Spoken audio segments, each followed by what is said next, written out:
তো সেই কারণে আমি বলবো যে জুলাই যোদ্ধাদেরকে আমি প্রধানমন্ত্রীকে অনুরোধ করব, জুলাই যুদ্ধে যারা নিহত হয়েছে, যারা আহত হয়েছে, তাদেরকে রাষ্ট্রের, এদের কারণে যেহেতু রাষ্ট্র ব্যবস্থার বর্তমান প্রেক্ষাপট সৃষ্টি হয়েছে, তাদেরকে পার্মানেন্টলি আগামী 6 মাসের মধ্যে তাদেরকে পার্মানেন্টলি তাদের ফ্যামিলিগুলোকে এস্টাবলিশ করা। আসলে জুলাই যারা ভূমিকা রাখছে, যারা নিহত হয়েছে, অবশ্যই এই বিষয়গুলা আমাদের বর্তমান প্রধানমন্ত্রী পদক্ষেপ নিচ্ছে তাদেরকে বিভিন্নভাবে ধরুন ভাতা দেওয়ার। তাদের জন্য আরো কি কি করা যায়? আমি মনে করি যে তাদের ফ্যামিলিগুলোকে পরিপূর্ণ পুনর্বাসন করা উচিত।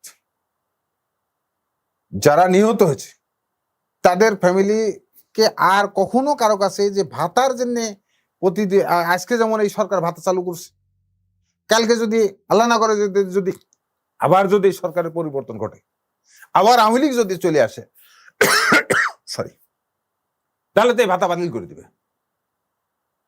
আওয়ামী লীগ যদি আজকে আবার যদি কোনো কারণে যদি কালের বিবর্তনে যদি আওয়ামী লীগও তো মনে করছে, সম্ভাবনা কি আছে? আজকে আওয়ামী লীগও তো মনে করছে যে 17 বছর নির্যাতন করছে, বিএনপি আর ক্ষমতায় আসবে না, বিএনপি আর ফিরে আসবে না, বিএনপি আর রাষ্ট্র ক্ষমতায় যেতে পারবে না, তাই তো মনে করছে সবাই। সে রাজনীতির প্রেক্ষাপট কখন কোনটাতে যাবে, আজকে ধরেন একসময় জামাত বিএনপি একসাথে, গণ অভ্যুত্থানের মাধ্যমে তো আসলে বিতাড়িত হয়নি। আওয়ামী লীগ তো বা শেখ হাসিনা তো গণ অভ্যুত্থানের মাধ্যমে বিতাড়িত হয়েছে, সেই ক্ষেত্রে তাদের আবার ফিরে আসা। শুনেন, গণ অভ্যুত্থানের মাধ্যমে ফিরে আসুক আর যাই করুক, আমি রাজনৈতিক কর্মী হিসেবে বলি, আওয়ামী লীগের তো বিশাল একটা কর্মী বাহিনী বাংলাদেশের মধ্যে এখন অবস্থান করছে। আওয়ামী লীগের তো একটা বিশাল ভোটার বাহিনী তো বাংলাদেশের মধ্যে অবস্থান করছে। এটাকে ইচ্ছা করলেই তো কেউ নিঃশেষ করে দিতে পারবে না। আমাদেরকেও তো নিঃশেষ করার চেষ্টা করেছে, পেরেছে, আমরা তো আবার ক্ষমতা এসেছি। তো আমি মনে করি যে রাজনৈতিক সিদ্ধান্ত রাজনৈতিক প্রক্রিয়ার মধ্যে যাবে, যে আসবে না, আসতে পারবে না, একবারে আসতে পারবে না, এটা তো দেখা যাচ্ছে। আমি তো, আমার কাছে যেটা মনে হয়েছে যে জামাত আর আওয়ামী লীগের মধ্যে তো অলরেডি সমঝোতা শুরু হয়ে গেছে। তারা তো একসাথে মনে হয় যে কোনো মুহূর্তে, যেন 96 সালে বিএনপির বিরুদ্ধে আন্দোলন নামছিল, তারা তো আবার আন্দোলন নামার জন্য প্রস্তুতি নিচ্ছে। দেখেন কয়দিন আগে যে কি আপনার সে পরীক্ষা নিয়ে একটা ঘটনা ঘটছে, এখানে দেখা যায় জামাত শিবিরের পোলারাও মিছিল করতেছে, আবার ওইদিকে ছাত্রলীগের পোলারাও কিন্তু মিছিলে নামছে। তো যে কোনো ইকুয়েশনে যে তারা এক জায়গায় হবে না তবে আমি যেটা আপনি যেটা প্রশ্নটা করছেন, ভালো প্রশ্ন করছেন। আমি মনে করি বাংলাদেশের প্রধানমন্ত্রীকে আমি বলতে চাই, যেহেতু জুলাইয়ের আহত নিহতদের প্রতি আপনি প্রথম থেকেই আপনার সহানুভূতিশীল, এখনই আপনারা পারিবারিকভাবে তাদেরকে এমন ভাবে আপনি এস্টাবলিশ করে দেন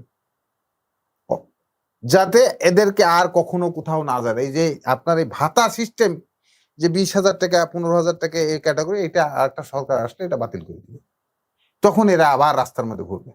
যেহেতু তারা জীবন দিচ্ছে, তাদের জীবনের বিনিময়ে, কারো অঙ্গের বিনিময়ে যারা আজকে আহত, তাদের কারণেই কিন্তু আজকে রাষ্ট্র ক্ষমতায় এই যে আজকে সরকার।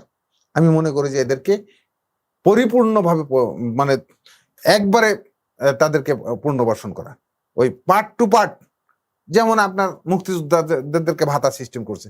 দেখা গেছে যে মুক্তিযোদ্ধা যারা করেছে তারা ভাতা পায় না, আবার যারা মুক্তিযোদ্ধা ছিল না তারা ভাতা পায়। এমন হয়েছে যে পরবর্তী পর্যায়ে আপনার যারা মুক্তিযুদ্ধের সময় 2 বছর 5 বছর 3 বছর বয়স, তারা এখন মুক্তিযোদ্ধার ভাতা নিচ্ছে, আর ওইটার কারণে তো এই আন্দোলনটা শুরু হয়েছে।